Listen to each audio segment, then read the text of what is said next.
ഭാര്യയെ ഇപ്പോൾ ഉപദ്രവിച്ചു, കൊല്ലാൻ നോക്കി എന്നുള്ള രീതിയിലാണ് കണ്ടത്. അയാൾ തീർത്തും നിരപരാധിയാണ്. ഇത് ഒന്നി സെൽഫ് ഇൻഫ്ലിക്റ്റ് ആയിട്ടുള്ള ഇഞ്ചുറി ആയിരിക്കണം, അല്ലെങ്കിൽ വേറെ ആരെങ്കിലും കുത്തിയതായിരിക്കണം. എന്റെ കക്ഷി അങ്ങനെ ചെയ്തിട്ടുമില്ല.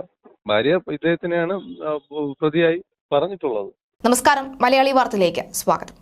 1000 കുറ്റവാളികൾ രക്ഷപ്പെട്ടാലും ഒരു നിരപരാധി പോലും ശിക്ഷിക്കപ്പെടരുത് എന്ന ഇന്ത്യൻ നിയമവ്യവസ്ഥയുടെ അടിസ്ഥാന പ്രമാണം തന്നെയാണ്. ഈ നിയമവ്യവസ്ഥയുടെ അടിസ്ഥാന പ്രമാണത്തിൽ ഊന്നി നിന്നുകൊണ്ട് അതിനെ വിശ്വസിച്ചുകൊണ്ട് പോരാടാൻ ഇറങ്ങുന്ന നിരവധി പേർ നമുക്ക് ചുറ്റുമുണ്ട്. അവർക്ക് നീതി ലഭിക്കുന്ന സാഹചര്യവും നമ്മുടെ കൺമുന്നിൽ തന്നെ നമ്മൾ കണ്ടിട്ടുമുണ്ട്. കഴിഞ്ഞ ദിവസം അത്തരമൊരു വാർത്ത തിരുവനന്തപുരത്ത് നിന്നും വന്നിരുന്നു. ആ വാർത്ത ഇങ്ങനെയായിരുന്നു: ഭാര്യയെ കൊലപ്പെടുത്താൻ ശ്രമിച്ച കേസിൽ സബ് കോടതി ശിക്ഷിച്ച പ്രതിയെ വെറുതെ വിട്ടു. നെയ്യാറ്റിൻകര സബ് കോടതി 7 വർഷത്തെ ശിക്ഷയ്ക്ക് വിധിച്ച പ്രതിയെയാണ് അഡീഷണൽ ജില്ലാ ജഡ്ജി വെറുതെ വിട്ടത്. 12 വർഷങ്ങൾക്ക് മുൻപാണ് കേസിനാസ്പദമായ സംഭവം. ഭാര്യയെ കൊലപ്പെടുത്തുക എന്ന ലക്ഷ്യത്തോടെയാണ് ഇറച്ചിവെട്ടുകാരനായ ജാഫർ ജോലിക്ക് ഉപയോഗിക്കുന്ന കത്തി കൊണ്ട് വെട്ടിയത് എന്നായിരുന്നു കേസ്. വെട്ടുകയും നെഞ്ചിലും വയറിലും കുത്തുകയും ചെയ്തു എന്നും പറയുന്നുണ്ട്. ജാഫറിന്റെ ആക്രമണത്തിൽ ഭാര്യയ്ക്ക് ഗുരുതരമായി പരിക്കേറ്റതായും അന്ന് പരാതിയിൽ പറഞ്ഞിരുന്നു. നിലവിളി കേട്ട് ഓടിയെത്തിയ ബന്ധുക്കളും സമീപവാസികളും ചേർന്നാണ് ഇവരെ ആശുപത്രിയിൽ എത്തിച്ചത്. തുടർന്ന് ചികിത്സയ്ക്ക് ശേഷം ജീവൻ രക്ഷപ്പെടുകയായിരുന്നു. സംഭവത്തിൽ ഭാര്യ പരാതി നൽകുകയും കേസ് കോടതിക്ക് മുന്നിൽ വരികയും ചെയ്തു.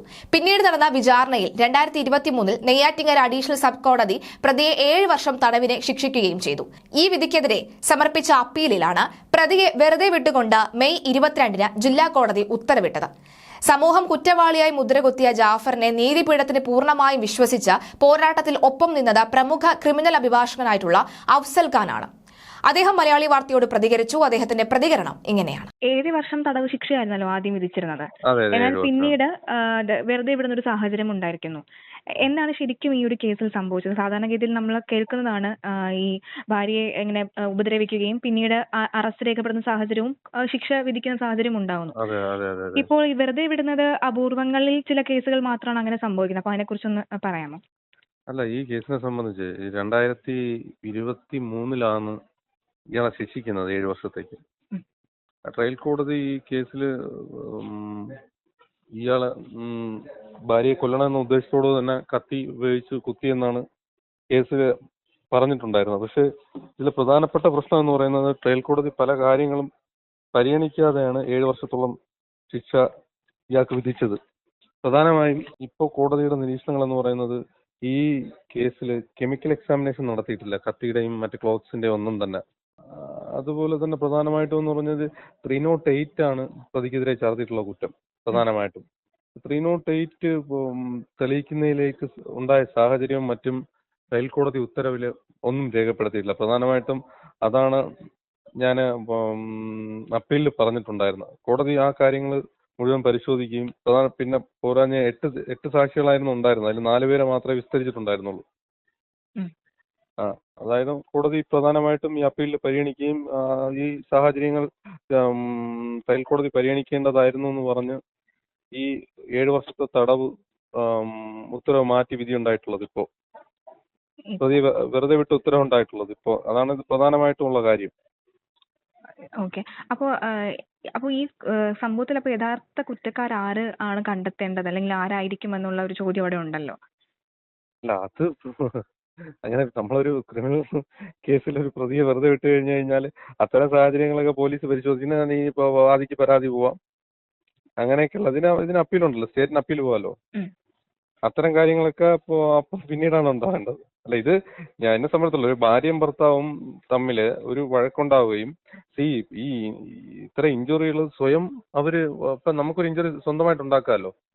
എന്നിട്ട് ഭർത്താവുമായിട്ട് ഒരു ഓൺഗോയിങ് ഡിസ്പ്യൂട്ട് അവർ തമ്മിൽ ഉണ്ടായിരുന്നു.